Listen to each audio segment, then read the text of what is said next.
한편 예수님께서는 가나안 혼인잔치에 이제 참여하셔서 물로 포도주를 만들어 이 잔치집에 모자라는 포도주를 이렇게 공급해 주셨어요. 잔치집 손님들이 즐겁게 마시도록 그렇게 했고, 실제로 우리 예수님의 제자들도 포도주 잘 마셨고 예수님도 늘 포도주를 드셨어요. 그래서 바리새인 서기관들에게 이 술을 즐기는 사람이라고, 포도주를 즐기는 사람이라고 이렇게 손가락질 받지 않았어요? 실제로 우리 성경에 보면 우리 믿음의 조상들은 이삭도 야곱도 그런 포도주를 좋아했죠.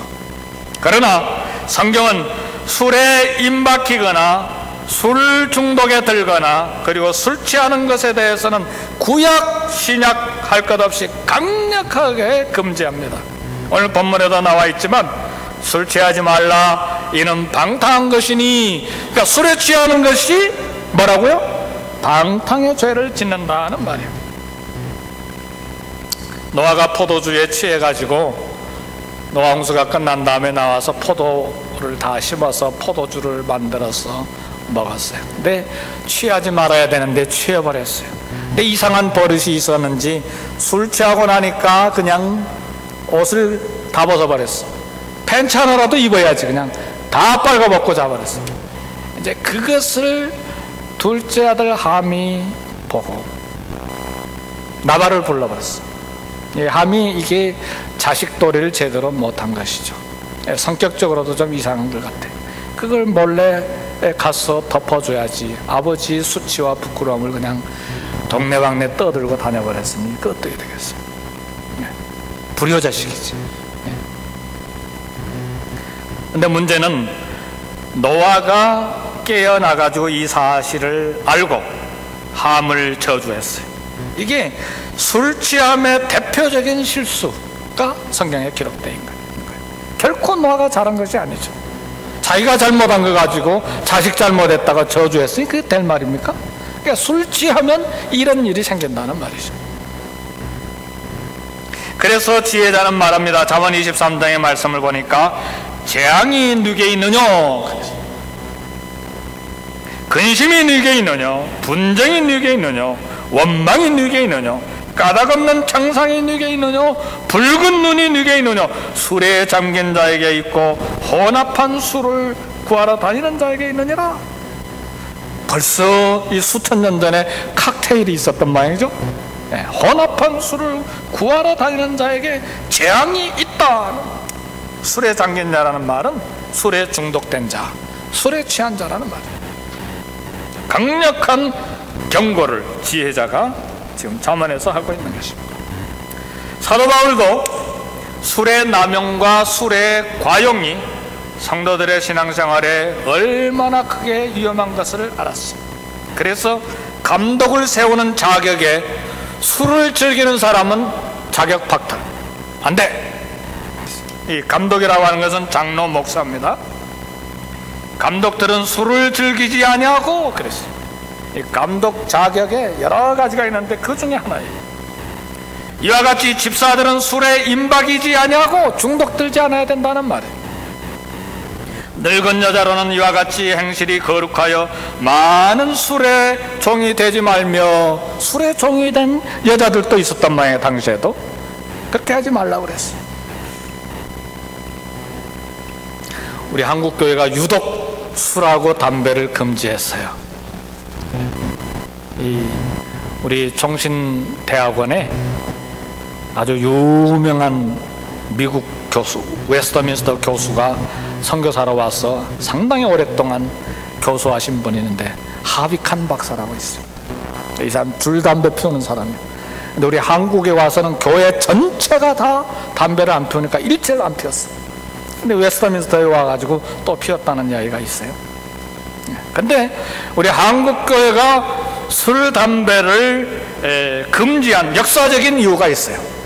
외국 선교사들이 한국에 와서 보니까 우리 한국인들이 술을 마시는데 기분 좋아서 한 잔, 기분이 나빠서 한 잔, 슬퍼서 한 잔, 이렇게 술을 너무 좋아하는데 그것으로 그치는 것이 아니고 이 떼약 볕에 술 한 잔 먹고 논두렁에 벌러덩 자빠져서 잠자지, 그 추운 겨울에 술 먹고 길에서 잠자다가 동사하는 일이 한두 사람이 아닌 걸 봤어요. 다 들으셨죠? 우리 가족들 중에 그런 사람들도 있죠? 술 먹고 그 추운 겨울에 영하 10도 15도의 길바닥에 잠자니 그냥 얼어서 죽어버리는 것이죠. 이걸 선교사들이 보고 한국교회 술 금지령을 내렸어요. 그래서 감리교회, 침례교회 총회적으로 금지령을 아주 내렸어요. 그 막 금지령 내렸는데 역사 서적들을 잠깐 보니까 술은 나의 목자시니 내게 부족함이 없으리로다. 그래, 그거 하여튼 재밌는, 그걸 다 오늘 읽어드리려다가 너무 경건치 못한 것 같아가지고 생략합니다. 네? 그래서 한국교회에서 사역한 우리 외국 선교사들이 우리 초대교회 성도들이 술을 마시는 것을 절대 금지한 것입니다. 그래서 담배 문제도 그래요. 성경에 없는 이야기지만 술과 같은 관점에서 다루는 것이 좋을 거예요. 그래서 주초를 금지한 것이 한국교회의 거룩한 전통입니다. 거룩이라고 그랬어요? 거룩한 전통이에요. 그래서 이 설교 때문에 제가 2주 동안을 고민을 했어요. 지난주에도 이 설교 했잖아요. 그때 고민하고 이번 주에도 또 고민했는데 제가 우연히 중앙일보를 지난주 금요일치를 보니까 술에 관한 위험성에 대해서 대문짝만하게 나왔어요. 여러 페이지. 성도 여러분, 교회에서 술을 금지하고 위험하다고 말하는 것이 아니고 사회신문에서 그걸 대문짝만하게 냈어요. 11학년 중에 35% 10대 청소년들이 한 달 안에 술을 마셨어요. 이 10대 청소년들의 음주가 심각한 수준이라는 거예요. 9학년이면 몇 살이에요? 잘 모르겠는데 중학생입니까? 고등학생입니까? 23%가 술을 장기적으로 마시고 있어요. 그리고 그 신문에 계속 이어서 보니까 학교에서 마약을 구하는 것이 담배만큼이나 쉬운 일이래요. 특별히 체육 시간에 중학생들, 고등학생들 다 마찬가지.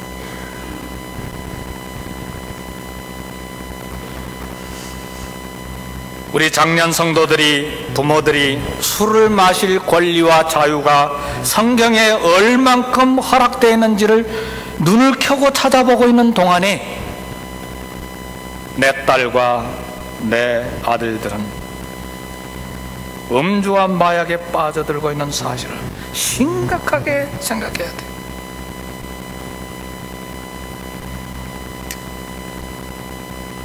성도 여러분, 우리가 염려, 근심, 걱정을 벗어버리고 진정한 즐거움과 신령한 기쁨 속에서 살기를 원합니다. 근데 여러 가지 근심, 걱정을 없애는 방법으로, 화를 푸는 방법으로, 스트레스를 푸는 방법으로 술을 찾지 마세요. 성령님의 충만함으로 염려와 근심과 걱정과 스트레스를 이겨나갈 수 있어요. 즐거움을 얻기 위한 방법으로 술을 찾지 마세요. 오늘 본문의 말씀을 보니까 진정한 영적인 즐거움과 충만한 기쁨을 얻는 길, 오직 성령의 충만을 받아라. 성령 충만 속에 신령한 기쁨과 즐거움이 있다 그랬어요. 우리가 얻을 수 있는 진정한 즐거움과 충만한 기쁨은 술에서, 알코올에서 나오는 것이 아니고 세상이 주는 것 같지 아니한 진정한 평안은 우리 주님으로부터, 하나님으로부터 나온다는 말이에요. 어떻게 해야 시와 찬미와 신령한 노래들로 하나님을 찬송하며 범사에 감사하는 사람이 될 수 있을까? 오직 성령의 충만을 받아라. 그리하면 어떻게 돼요? 시와 찬미와 신령한 노래들로 서로 화답하며 너희의 마음으로 주께 노래하며 찬송하며 그랬어요.